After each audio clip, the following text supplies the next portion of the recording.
Finally, today we're talking about the favorite of summer, that is the watermelon, and how there's more of it planted in Oklahoma fields than you might think. Here's SunUp's Curtis Hare with Dr. Tyler Mason.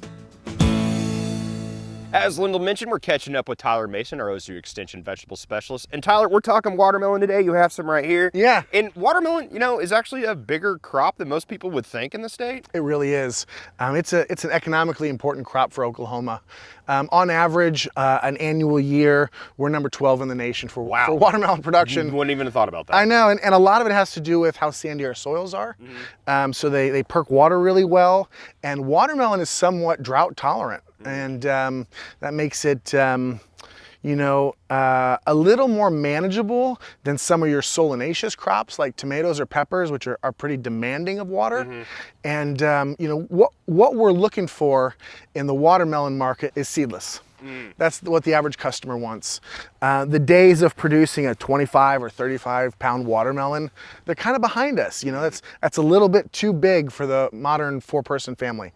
So we're looking for anywhere between a 5 to an 8 pound seedless watermelon. And that's what we're growing here today. The cultivar is called Captivation. The other thing that you'll notice, Curtis, is that there's another crop planted among the watermelon. So when you plant a seedless watermelon crop, you need the pollen from a seeded watermelon crop. And they come up with some amazing names. So the name for the pollinizer is called Wingman. Oh, nice. Right? Isn't that incredible? Yeah, that's great. So Wingman is pollinizing Captivation. So before we kind of dive into the seedless versus seed, where at in the state is watermelon primarily grown? Is it kind of everywhere, since you said it's pretty drought tolerant? Good question. There is a lot of production kind of west central in Oklahoma and south central, as well as west and south. In addition, the market gardener, which may be on 2 acres or 3 acres of productivity, it wouldn't be uncommon for them to grow watermelon too, and those would be closer to your city centers. So let's dive right in. You said you got some examples right here. Yeah. So let's just walk right through it. Sure. So one of the first questions we get is quality. How do you determine what is a good tasting melon and what is and when is it ready? There's a couple indicators that you can look at on this cut melon to see that it's ripe. One of them, if we just turn it just a hair so the viewer can see at home, is that the skin has built up epicuticular wax, so it's a little more dull. If you look at an unripe watermelon, it would be a hair more shiny.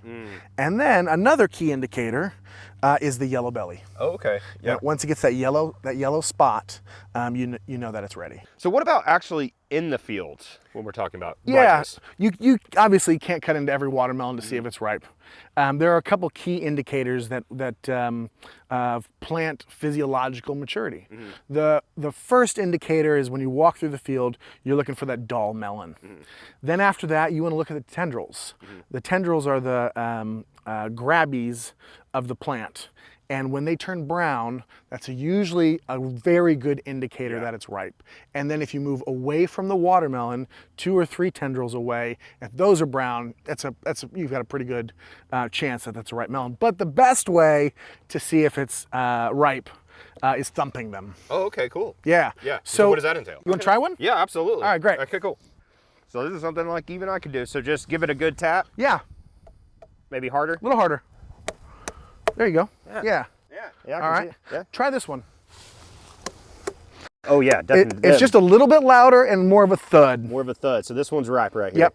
And then the other way you can tell, of course, is as we mentioned, you go in here, you can see that the tendrils are starting to turn brown. Okay. Yeah. Yeah, and what's interesting about this plot right here is you're doing some really interesting research in regards to growing watermelons, right? That's right. We received a specialty crop block grant from the Oklahoma Department of Agriculture.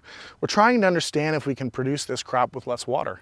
There's a product called biochar, and it's a carbon-rich source that improves nutrient use efficiency and water use efficiency. So we're growing Captivation watermelon, and then we're also growing Italian-style roasting peppers, trying to see if we can produce the same crop with less water. So do I get to take this home with me? Because I do have a spoon in the Absolutely, car. yeah. All right, thanks, Sounds good. Tyler. Thank you. Tyler Mason, OSU Extension Vegetable Specialist here at Oklahoma State University.